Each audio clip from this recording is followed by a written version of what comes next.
Throughout the year, we've been filling up the Gadget Show's Wall of Fame with what we believe to be the most iconic gadgetry of all time. Yep, there's everything from Ibo and Super Mario to the iPod and the pinball machine. And this week, we're tackling possibly the biggest dilemma in all of gadgetdom. Yes, it's the battle of the computer giants. It's PC versus Mac. The Mac versus PC debate is a feisty one. And despite being a dedicated Mac user myself, even I can see that there is one indisputable fact that means that PC has to go on the Wall of Fame.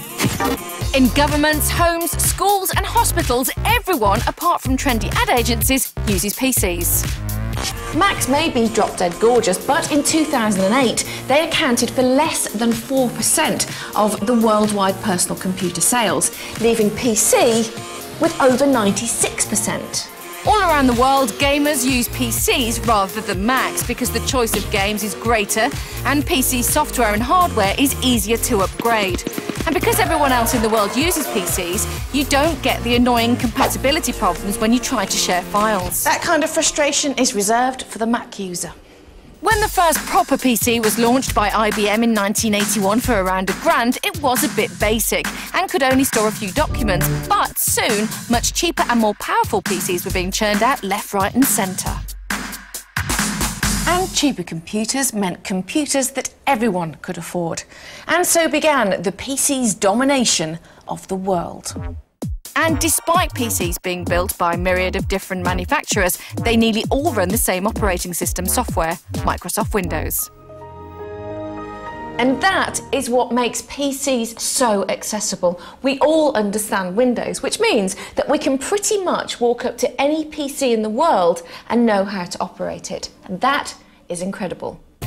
There are over 1 billion PCs in the world, a number that's expected to double by 2014.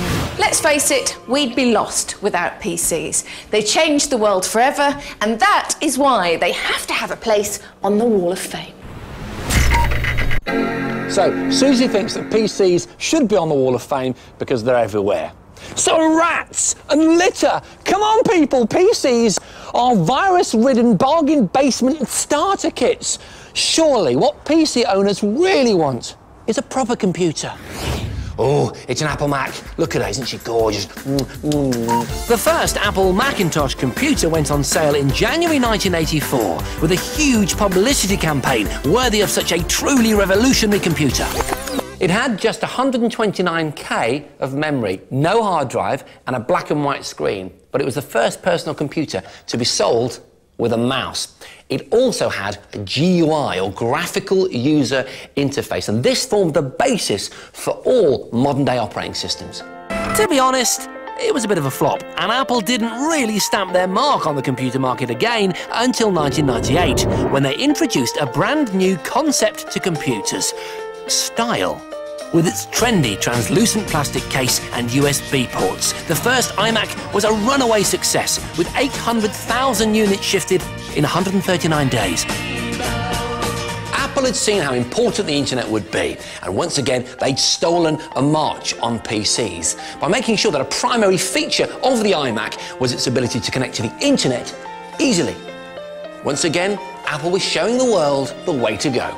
And while PCs were still beige boxes, Macs were machines you wanted on show, and they continued to be. All Macs launched in the last 20 years have one thing in common: they look flippin' gorgeous. They've also got rock-solid build quality, a rock-solid operating system, and virtually no chance of getting a virus. Now, Apple users might not have the range of software available to their PC counterparts, but you can't fault the quality. The iLife family of media software that ships with all Macs is quite brilliant, and this might sound weird to PC users, it all works. Surely everyone deserves a Mac. There's no way you should deny this masterpiece its rightful place on the Wall of Fame. So come on, John, for all that's right in the gadget universe, put it on the wall. An eternal debate. But as ever, a couple of questions. Jason, Matt's Yes. pretty innovative, easy to use, but you're stuck with Apple's hardware. I know what you're saying, John, but the fact that these machines are produced by Apple and that you essentially get what you're given is the very reason why they're so reliable and so joyous to interact with. And Susie, PCs, basically, they're a bit rubbish, aren't they? I mean, they still come with all those unnecessary programs. They take ages to turn on. They've got all that antivirus stuff you need to deal with. Why haven't they got it sorted? I don't know why they haven't sorted those problems out, Joel. I don't think that they're rubbish. People buy PCs because they're so multifunctional. And I think you'll find that a lot of Mac owners also have a PC, if not just for gaming, and he will admit that. So, you know, PCs, I think, should be on the Wall of Fame. Ah, this is difficult, this is difficult. I mean, personally, I'm a Mac.